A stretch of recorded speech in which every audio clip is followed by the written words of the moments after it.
Well, again, the third and final presidential debate has wrapped up on the campus of UNLV. We continue our team coverage right now with 13 Action News anchor Steve Wolford and our political expert John RALSTON in the spin room tonight. Gentlemen. Hi, Tricia. I would say, John, probably most of the spinning is probably done for the evening.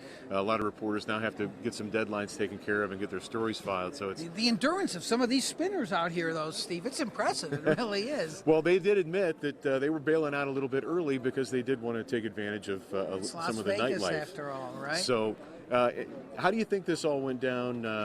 We're inside of 3 weeks now before Election Day. Donald Trump clearly has his work cut out for him.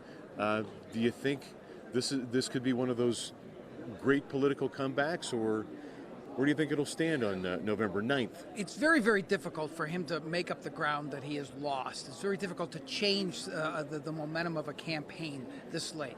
So what impact will the debate have? I think some people are wondering about that question. There are two ways debates can affect it. One is just by the people watching it, if they saw certain things.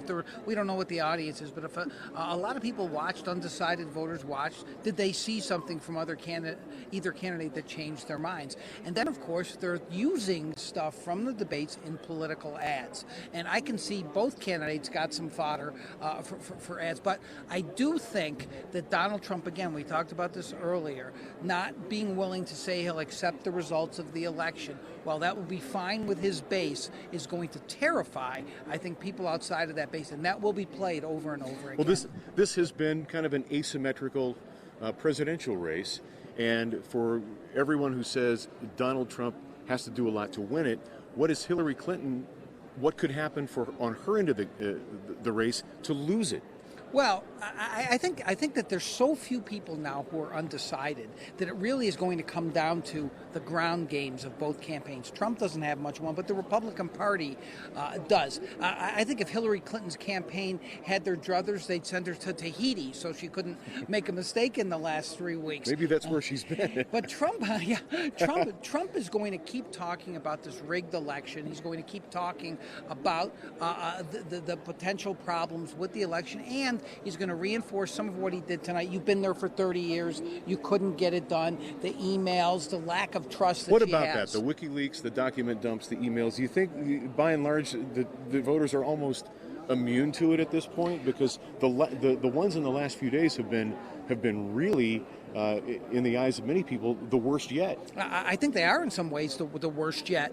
It was some of the conversations that Hillary Clinton or Hillary Clinton's aides have. But what she is remarkably good at, Steve, and you saw that tonight, and I've talked about it before, I've interviewed her, she will not answer the question she doesn't want to answer. So when WikiLeaks came up, she immediately pivoted to this was a Russian hack and Trump and Putin. And so it's very difficult. She's almost like Jell-O when you're trying to pin her down on that. But they will run ads using some of that stuff from WikiLeaks. It could hurt her. That's a very good analogy. Where do you think we're headed here? 3 weeks to go. It's going to get nastier, louder? It'd be hard to believe it could be nastier or louder, but it's going to be. We're getting a wrap, so we're going to be back. 13 Action News live at 11. Charlie Brown Halloween is next, followed by Toy Story Halloween. Stay with us, and we'll see you back here at 11 o'clock.